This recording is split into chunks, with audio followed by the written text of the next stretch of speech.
Namaku Randy, seorang pegawai negeri yang baru saja dipindahkan ke sebuah kota kecil di pinggiran hutan. Bersama istri dan anakku, kami menempati sebuah rumah dinas tua yang sudah lama kosong.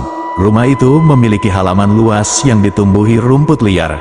Di depan rumah, berdiri kokoh sebuah pohon beringin besar yang tampak angker dengan akar-akar menjuntai ke tanah. Ruang tamu dan dapur rumah itu terhubung langsung dengan halaman belakang, sementara kamar-kamar berada di sisi lain rumah. Meskipun tampak tua, rumah ini terasa nyaman, setidaknya untuk sementara. Malam pertama di rumah dinas itu terasa aneh. Aku dan keluargaku bisa mendengar suara angin berhembus kencang di luar jendela, namun tidak ada suara lain kecuali desir angin yang menerpa dedaunan pohon beringin. Istriku, Dina, sempat mengeluhkan hawa dingin yang tidak wajar di kamar tidur kami. Aku mencoba menenangkan dia dengan mengatakan bahwa mungkin itu hanya efek dari rumah tua yang sudah lama tak berpenghuni. Namun, dalam hati, aku juga merasakan sesuatu yang tidak biasa. Pohon beringin di depan rumah itu memiliki aura yang berbeda. Setiap kali aku memandanginya, bulu kuduku berdiri. Aku merasa seolah-olah ada sesuatu yang mengawasi kami dari balik rimbunan daun-daunnya. Aku mencoba mengabaikan perasaan itu, tapi seiring berjalannya waktu, perasaan tersebut semakin kuat. Aku mulai bermimpi buruk, melihat bayangan seorang wanita dengan wajah pucat dan mata kosong, berdiri di bawah pohon beringin itu. Keesokan harinya, aku bangun dengan perasaan lelah.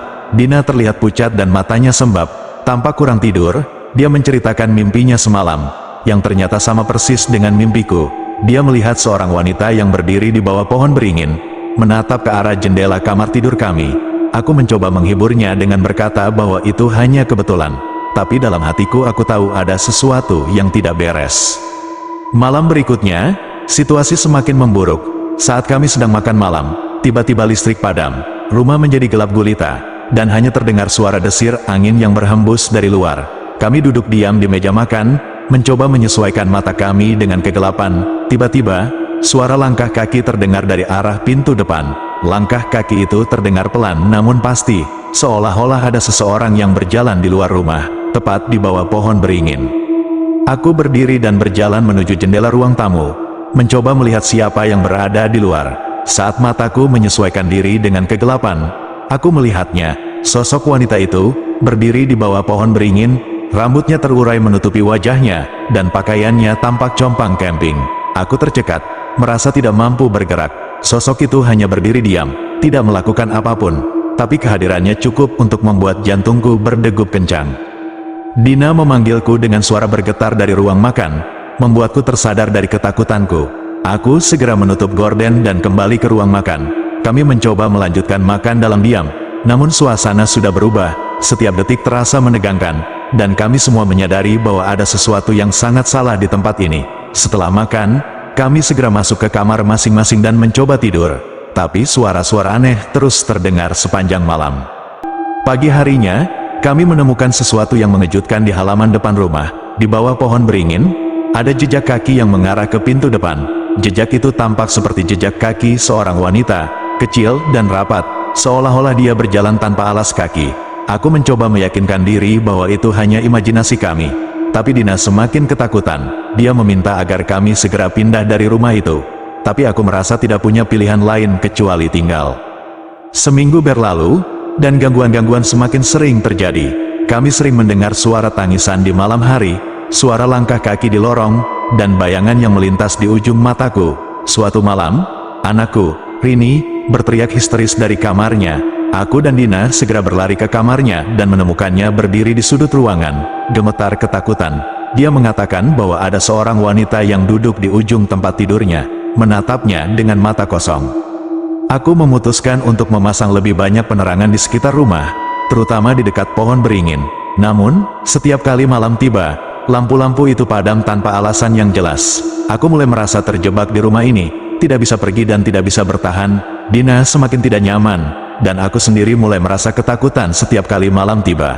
Pohon beringin itu seakan menjadi sumber dari semua kejadian aneh ini. Namun aku tidak tahu harus berbuat apa. Suatu malam, ketika Dina sedang memasak di dapur, dia mendengar suara yang sangat jelas memanggil namanya dari halaman depan. Suara itu terdengar seperti suara seorang wanita, lembut namun penuh dengan kesedihan. Dina segera mematikan kompor dan berlari ke arah suara itu. Tapi saat dia membuka pintu, tidak ada siapa-siapa. Pohon beringin itu berdiri tegak di depannya, seolah-olah menyembunyikan sesuatu di balik rerimbunan daunnya. Aku mulai menyadari bahwa pohon beringin itu tidak hanya menjadi tempat tinggal makhluk halus, tapi juga menjadi pusat dari semua kejadian mistis di rumah ini. Setiap kali aku melewati pohon itu, aku merasakan getaran aneh di tubuhku, seolah-olah pohon itu hidup dan menyadari kehadiranku. Aku mencoba mencari penjelasan rasional, tapi semua usahaku sia-sia. Suasana di rumah semakin mencekam, dan aku tidak bisa mengabaikan kenyataan bahwa ada sesuatu yang mengancam kami. Malam berikutnya, aku terbangun oleh suara ketukan di jendela kamar tidur. Ketukan itu terdengar perlahan, seperti seseorang yang tidak ingin mengganggu, tapi cukup untuk membangunkanku dari tidur. Aku melihat ke arah jendela, dan di sanalah dia, wanita itu berdiri di luar jendela, menatapku dengan mata kosong, wajahnya pucat dan tidak berekspresi, tapi kehadirannya membuatku merinding. Aku tidak bisa bergerak, hanya bisa menatapnya kembali dalam ketakutan. Ketika aku akhirnya bisa bergerak, aku segera membangunkan Dina dan memintanya untuk melihat ke jendela. Namun, saat Dina membuka matanya dan melihat ke arah jendela, wanita itu sudah menghilang. Dina mulai menangis, ketakutan, dan aku tahu bahwa kami tidak bisa tinggal di rumah ini lebih lama lagi. Aku memutuskan untuk mencari tempat tinggal baru secepat mungkin, tapi perasaan takut masih menghantuiku. Keesokan harinya, aku meminta izin dari kantorku untuk mencari tempat tinggal baru. Aku dan Dina sepakat untuk tidak menceritakan kejadian-kejadian aneh itu kepada siapapun, karena kami takut dianggap tidak waras. Sementara itu, gangguan di rumah semakin menjadi-jadi. Suara-suara aneh terus terdengar, dan bayangan wanita itu muncul di setiap sudut rumah. Aku merasa seolah-olah dia mengawasi kami, menunggu sesuatu.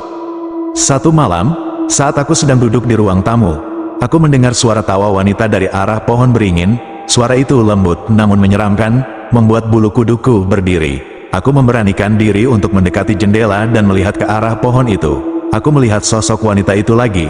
Kali ini dia sedang duduk di salah satu akar pohon, memandangi rumah kami dengan mata yang tidak berkedip. Aku tahu bahwa kami harus segera pergi dari tempat ini. Anakku, Rini, mulai sakit-sakitan. Dia sering mengeluh pusing dan sulit tidur. Setiap kali dia terbangun di tengah malam, dia selalu mengatakan bahwa wanita itu ada di kamarnya, berdiri di samping tempat tidurnya. Kami membawa Rini ke dokter, tapi dokter tidak menemukan apa-apa yang salah dengan kesehatannya. Aku mulai merasa bahwa wanita itu bukan hanya ingin menakut-nakuti kami, tapi juga ingin mencelakai keluargaku. Aku mulai merasa putus asa. Setiap kali aku berusaha keluar dari rumah itu, ada saja halangan yang membuatku tetap tinggal. Kendaraanku mogok, ada masalah di kantor, atau tiba-tiba cuaca menjadi buruk.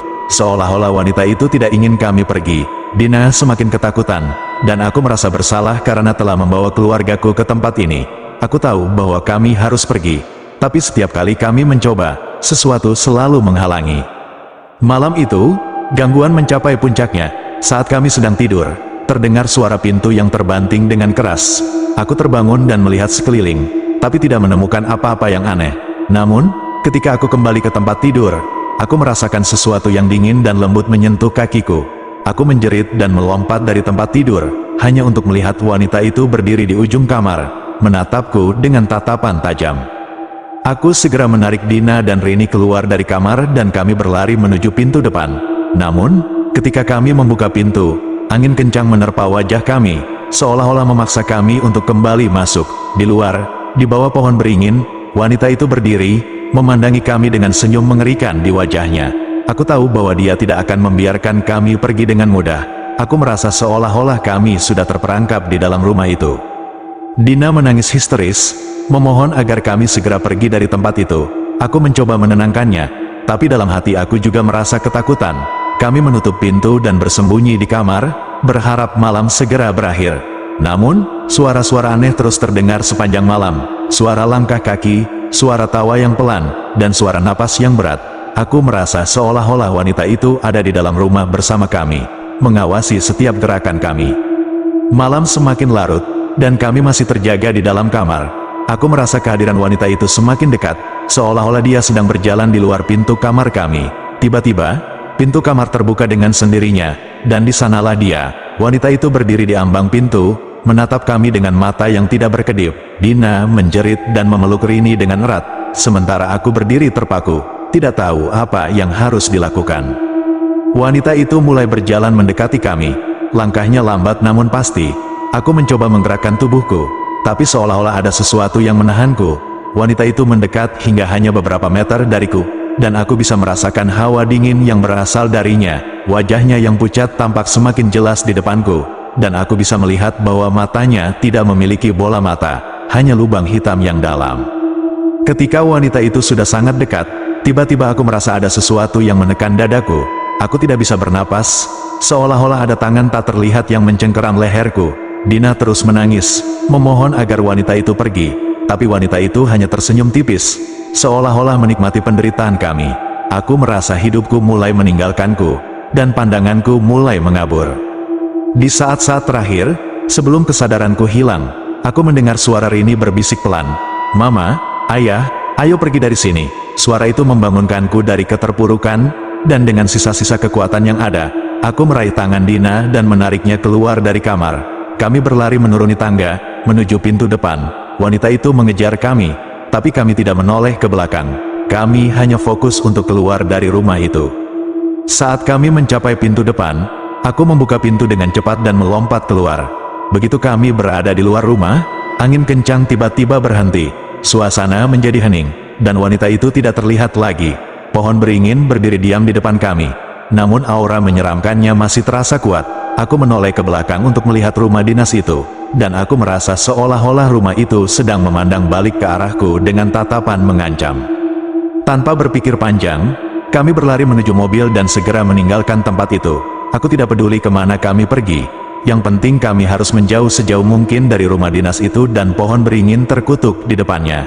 Dina duduk diam di kursi penumpang, sementara Rini tertidur di belakang, kelelahan setelah semua kejadian itu. Aku terus mengemudi tanpa henti, berharap tidak pernah melihat tempat itu lagi. Beberapa hari setelah kejadian itu, kami berhasil menemukan tempat tinggal sementara di kota lain. Kami mencoba melupakan apa yang telah terjadi, tapi kenangan tentang rumah dinas itu dan wanita yang menghantui kami tidak mudah hilang. Dina masih sering terbangun di malam hari, teringat akan wajah wanita itu. Rini juga menjadi lebih pendiam dan sering menyendiri. Aku tahu bahwa pengalaman ini telah meninggalkan luka yang dalam bagi kami semua. Rumah dinas itu akhirnya ditinggalkan begitu saja. Tidak ada yang berani tinggal di sana lagi setelah mendengar cerita kami.